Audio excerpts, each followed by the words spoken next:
আসসালামু আলাইকুম সবাইকে। আজকে আবার আপনাদের মাঝে নতুন একটা ভিডিও নিয়ে আসলাম। আজকের ভিডিওটির বিষয় হচ্ছে, আমার স্ক্রিনে দেখতে পাচ্ছেন লোগোটি। এই ধরনের লোগো ডিজাইনগুলো আপনারা কীভাবে অ্যাডোবি ইলাস্ট্রেটরের মাধ্যমে খুব সহজে করতে পারবেন সেই প্রচেষ্টা দেখানো হবে। যদি আপনার আগে থেকে এই ধরনের ডিজাইন সম্পর্কে জানা থাকে তাহলে আপনি ভিডিওটি স্কিপ করতে পারেন, আর যদি জানা না থাকে তাহলে আপনি ভিডিওটি স্কিপ না করে দেখুন। তো চলুন শুরু করি। তো শুরু করার আগে এখনও যারা আমার পেজটি ফলো দেননি, প্লিজ আমার পেজটিকে ফলো দিয়ে একটা লাইক দিয়ে পাশের বেল আইকনটি বাজিয়ে দিন। তো আমরা এই লোগোটি তৈরি করার জন্য এখান থেকে আমি প্রথমে এই ডিজাইনটাকে এখানে রাখলাম। তো রাখার পরে এখন আমরা কন্ট্রোল আর প্রেস করব। আর প্রেস করে আমরা দুই পাশে দুইটা রোলার নিয়ে আসব। এখান থেকে একটা রোলার নামিয়ে নিলাম, এখান থেকে একটা রোলার নিলাম। নেওয়ার পর চলে যাব আমরা উইন্ডো থেকে এখান থেকে অ্যালাইনমেন্ট অপশনটা নিয়ে আসব। তো আসার পরে এখন আমরা এটাকে আমরা হরিজন্টালি অ্যালাইনমেন্ট করে নিলাম, এটাকে আমরা ভার্টিক্যালি অ্যালাইনমেন্ট করে নিলাম। তো নেওয়ার পরে এখন আমরা এই দুটাকে সিলেক্ট করলাম, দুটাকে সিলেক্ট করে চলে যাব অবজেক্ট। এখান থেকে এটাকে আমরা লকে থেকে সেকশনে ক্লিক করব, তাহলে আমাদের এই গাইডগুলো লক হয়ে যাবে। এখন আমরা এখান থেকে এটা লাইন টুল নিব, এটাকে আমরা স্ট্রোকটাকে ব্ল্যাক করে দিলাম, আর এখানে আমরা 1 পিটি দিলাম অথবা 2 পিটি দিলাম। দেওয়ার পর এখান থেকে আমরা একটা লাইন ড্র করব। এটাকে আমরা হরিজন্টালি অ্যালাইনমেন্ট করে নিলাম। তো নেওয়ার পরে এখন আমরা এটাকে সিলেক্ট করে আমরা অল্টার প্রেস করে একটা কপি করব।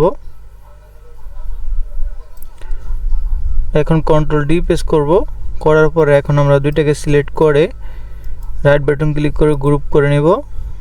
নেওয়ার পর এখান থেকে আমরা রোটেট টুলে ক্লিক করব। করার পর এখানে অল্টার প্রেস করব। করার পরে এটাকে আমরা কপি করব, তারপরে কিবোর্ড থেকে কন্ট্রোল ডি প্রেস করব, তাহলে আমাদের সামনে এরকম একটা অবজেক্ট তৈরি হয়ে যাবে। এখন আমরা এখান থেকে লাইন টুলের মাধ্যমে এখানে একটা লাইন টুল ড্র করলাম। করার পরে এখন আমরা সবগুলোকে সিলেক্ট করলাম। সিলেক্ট করে এখান থেকে শেপ বিল্ডার টুলের মাধ্যমে এখান থেকে আমরা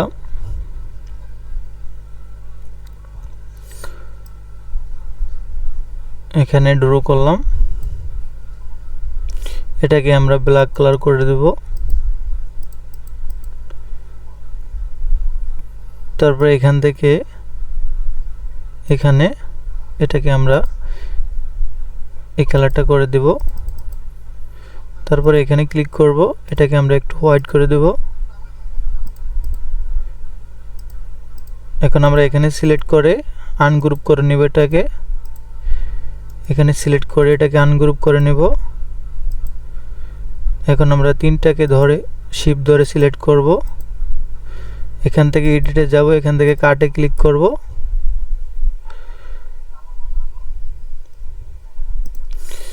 এটাকে শিফট ধরে এটাকে তিনটাকে সিলেক্ট করে চলে যাব এডিটে, এখান থেকে আমরা কাট করব।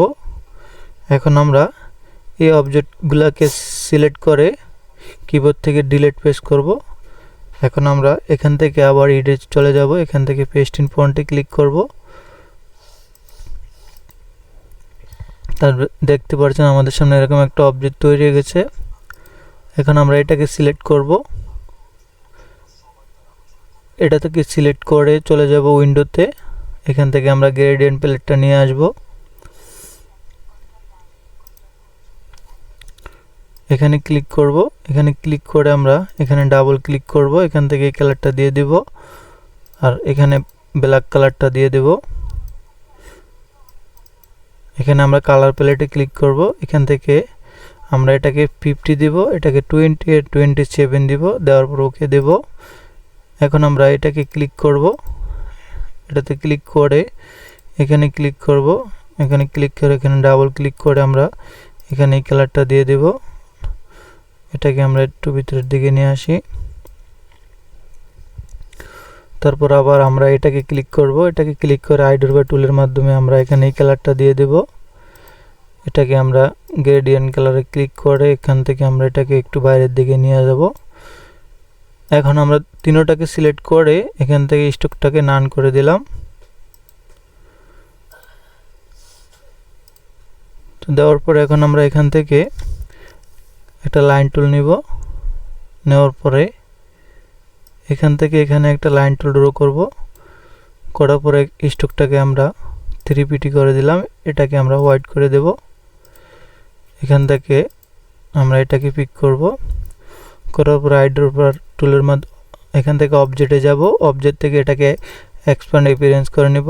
এখান থেকে আইডোর বা টুলের মাধ্যমে এখানে ক্লিক করব, এখানে ক্লিক করে এখানে আমরা ডাবল ক্লিক করব, ডাবল ক্লিক করে এখানে ডাবল ক্লিক করব। এখান থেকে আমরা এই কালারটা পিক করে দেব, এটাকে আমরা একটু ভিতরের দিকে নিয়ে যাব। যাওয়ার পরে এখন আমরা আরেকটা লাইন টুল নিব, এখান থেকে এখানে একটা লাইন টুল ড্র করব। করার পরে এখান থেকে এটাকে আমরা 3 করে দিলাম। দেওয়ার পরে এখান থেকে আমরা এটাতে ক্লিক করলাম, এখান থেকে অবজেক্টে গিয়ে এক্সপ্যান্ড অ্যাপিয়ারেন্স করে নিলাম। নেওয়ার পরে এখন আমরা গ্রেডিয়েন্টে ডাবল ক্লিক করলাম, এখানে আমরা এটাকে ক্লিক করলাম।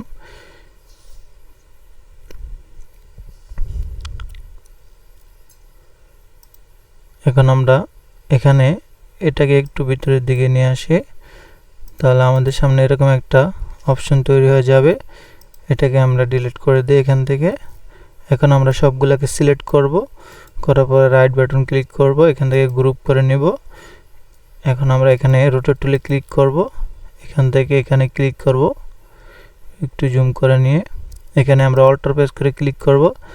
এখানে থেকে আমরা 72 ডিগ্রি অ্যাঙ্গেল দিয়ে এখান থেকে কপি পেস্ট করব। এখন আমরা কিবোর্ড থেকে কন্ট্রোল ডি প্রেস করব। ডি প্রেস করার পরে দেখতে পাচ্ছেন এখন আমাদের এই অবজেক্টটা তৈরি হয়ে গেছে। তো এইভাবে খুব সহজে আমরা এই লোগো ডিজাইনটি তৈরি করতে পারবো।